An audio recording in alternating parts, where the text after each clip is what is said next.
नमस्कार मित्रांनो, स्वागत आहे आपल्या यूट्यूब चॅनलवर। आपल्या चॅनलवर जर तुम्ही नवीन असाल तर चॅनलला सबस्क्राइब करायला विसरू नका, जेणेकरून नवीन माहिती तुमच्यापर्यंत लवकरात लवकर पोहोचेल। तर आपण या व्हिडिओमध्ये पाहणार आहोत की BMC क्लर्कची सेकंड रिस्पॉन्स शीट कधीपर्यंत येणार आहे व फायनल रिझल्ट कधी लागणार आहे। आणि सगळ्यांच्या मनात एकच शंका निर्माण झाली असेल की BMC कार्यकारी सहाय्यकाची नियुक्ती कधीपर्यंत आपल्याला मिळेल आणि नॉर्मलायझेशन स्कोरने किती मार्क वाढतील की मार्क वजा होतील। मित्रांनो, आज मी दुपारी BMC ऑफिसला कॉल केला होता, तेव्हा BMC ऑफिसमधून मला काय म्हणाले याची मी कॉल रेकॉर्डिंगही व्हिडिओच्या शेवटी तुम्हाला ऐकवणार आहे। मित्रांनो, आता मी तुम्हाला डिटेलमध्ये सांगतो की BMC क्लर्कची सेकंड रिस्पॉन्स शीट आणि फायनल रिझल्ट कधीपर्यंत येणार आहे। तर मित्रांनो, 2 ते 12 डिसेंबर याच्यामध्ये 10 दिवसांमध्ये 3 शिफ्टमध्ये आपल्या एक्झाम कंडक्ट करण्यात आल्या होत्या आणि रिस्पॉन्स शीट ही 16 ते 18 डिसेंबरपर्यंत आपल्याला डाउनलोड करण्यासाठी त्यांनी कालावधी दिला होता। म्हणजेच आपल्याला हे एक लक्षात येतं की 12 डिसेंबरला पेपर झाल्यानंतर लगेच अवघ्या 4 दिवसांमध्ये त्यांनी आपल्याला पहिली रिस्पॉन्स शीट उपलब्ध करून दिली होती। त्याच्यामुळं रिस्पॉन्स शीट उपलब्ध करून देण्यासाठी त्यांना जास्त कालावधी लागत नाही हे त्यांनी दाखवून दिलं आहे। परंतु त्याच्यानंतर 16 ते 19 तारखेपर्यंत विविध प्रश्नांवर जर पोरांना आक्षेप घ्यायचा असेल तर त्यासाठी त्यांनी कालावधी दिला होता, परंतु काही कारणास्तव त्यांनी हा कालावधी वाढवून 16 ते 22 डिसेंबरपर्यंत असा केला होता। त्याच्यामुळे बहुतांश विद्यार्थ्यांनी खूप प्रश्नांवर आक्षेप घेतलेला आहे। जवळपास परीक्षेला मित्रांनो 1 लाख विद्यार्थी या पेपरला बसलेले होते। तर जवळपास जर 10,000 विद्यार्थ्यांनी सुद्धा जर एकेका प्रश्नावर जर त्यांनी आक्षेप घेतला असेल तर मित्रांनो 10,000 प्रश्नांवर आक्षेप घेण्यात आलेला आहे।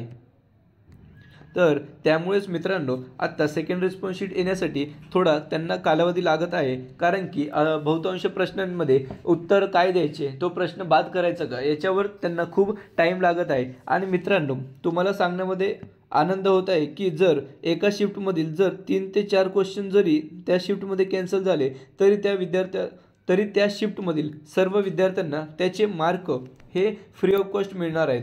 त्याच्यामुळे त्याचा फायदा तुम्हालाच होणार आहे। आणि मित्रांनो, आता 22 डिसेंबरपासून तर आता 7 डिसेंबरपर्यंत जवळपास 15 ते 16 दिवस निघून गेलेले आहेत। त्याच्यामुळे येत्या पुढच्या 15 दिवसामध्ये म्हणजेच 15 जानेवारी ते 20 जानेवारीपर्यंत सेकंड रिस्पॉन्स शीट आपल्यापर्यंत नक्कीच येईल। आणि मित्रांनो, मार्चच्या पहिल्या वीकमध्ये आपल्याला डॉक्युमेंट व्हेरिफिकेशनसाठी बोलवण्यात येईल, कारण की त्यांना ही भरती प्रक्रिया माझ्या माहितीनुसार तरी BMCची जी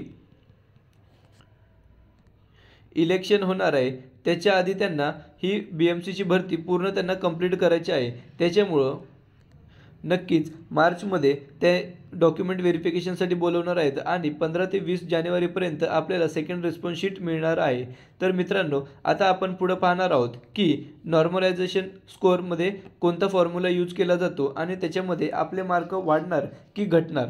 तर मित्रांनो, नॉर्मलायझेशनमध्ये हा फॉर्म्युला वापरला जातो। तर त्या फॉर्म्युलामध्ये काय असतं तर सर्व शिफ्टमधील टॉपमधील विद्यार्थ्यांचे ॲव्हरेज मार्क वजा सर्व शिफ्टच्या विद्यार्थ्यांचे ॲव्हरेज गुण विचारात घेतले जातात आणि भागिले तुमच्या शिफ्टमधील विद्यार्थ्यांचे ॲव्हरेज मार्क वजा करून तुमच्या शिफ्टमधील विद्यार्थ्यांचे ॲव्हरेज गुण विचारात घेतले जातात आणि गुणिले तुमचे मार्क्स वजा तुमच्या शिफ्टमधील विद्यार्थ्यांचे ॲव्हरेज मार्क्स अधिक हायेस्ट स्कोर म्हणजे 10 दिवसांमधील सगळ्या शिफ्टमधील हायेस्ट स्कोरमधील शिफ्टमधील विद्यार्थ्यांचे ॲव्हरेज मार्क ह्या फॉर्म्युलानुसार मित्रांनो नॉर्मलायझेशन स्कोअरचा नॉर्मलायझेशन मार्क किती वाढतील हे ते कॅल्क्युलेशन करतात। परंतु मित्रांनो, तुम्हाला या नॉर्मलायझेशन फॉर्म्युलामध्ये काहीच कळालं नसेल, त्याच्यामुळं मी तुम्हाला नीट एक्सप्लेन करतो। तर मित्रांनो, आपला स्कोअर जर 140 असेल आणि टॉपरचा म्हणजे जर पूर्ण 10 शिफ्टमधील पूर्ण 30 शिफ्ट झालेल्या होत्या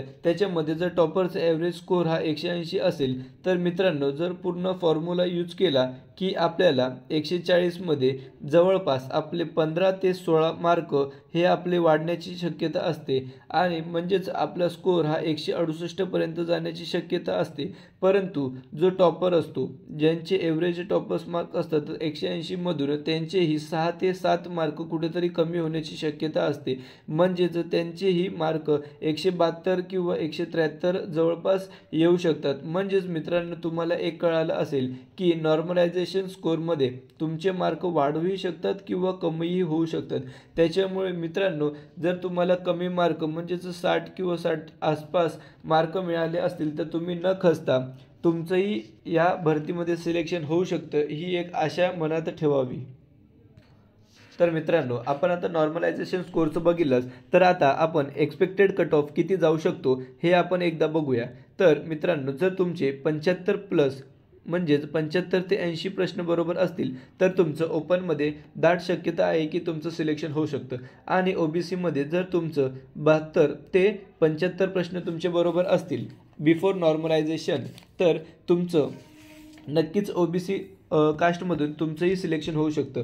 SC STसाठी जवळपास 65 प्रश्न जर तुमचे बरोबर असतील तर आणि NT साठी सुद्धा 65 प्रश्न ते 70 प्रश्न जर तुमचे बरोबर असतील तर तुमचं NT कास्टमधूनच सिलेक्शन होऊ शकतं। मित्रांनो, भूकंपग्रस्त आणि EWS साठी जर तुमचे मार्क 60 प्लस असतील तर तुमचं सिलेक्शन होण्याची दाट शक्यता आहे।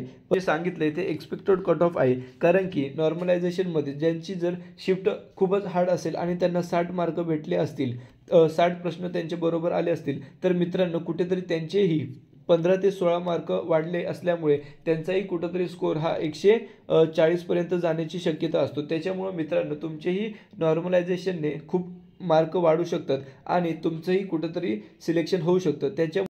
तर मित्रांनो, आज मी BMC कार्यालयामध्ये दुपारी कॉल केला होता, तर त्याची रेकॉर्डिंग ऐका, त्यांनी काय म्हटलं आहे। Good afternoon, welcome to BMC. My name is Malama. How can I help you? Good afternoon ma'am. BMC क्लर्कचा रिझल्ट कधीपर्यंत लागणार आहे? तुमचं नाव कळू शकेल सर? शुभम। येस सर, जे काही रिझल्ट रिलेटेड इन्फॉर्मेशन आहे ना वेबसाईटवरती, वेबसाईट रेफर करा सर।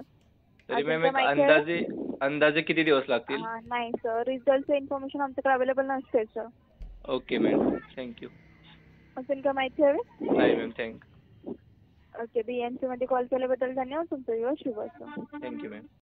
आणि मित्रांनो, तुम्हाला एकच सांगेल की ही भरती प्रक्रिया तर आता कंप्लीट होईलच। 60 प्लस ज्यांचे असतील त्यांनी आपला रिझल्ट चेक करतच राहायचं। परंतु मित्रांनो, आता हा जो रिझल्ट लागेल तो रिझल्ट लागेलच, त्याच्यात काहीच बदल होणार नाहीत। परंतु मित्रांनो, येत्या 2025 मध्ये आपल्याला असंख्य भरती निघणार आहेत, त्याच्यामुळे तुमचा अभ्यास जोरात चालूच ठेवा आणि नक्कीच 2025 मध्ये आपल्याला एखादी पोस्ट तरी मिळवायची आहे, या आशेने तुम्ही आणि मी दोघांनीही आपण अभ्यास करायचा आहे। मित्रांनो, व्हिडिओ आवडल्यास व्हिडिओला लाईक, शेअर आणि सबस्क्राईब करायला विसरू नका, जेणेकरून नवीन माहिती तुमच्यापर्यंत लवकरात लवकर येईल। धन्यवाद।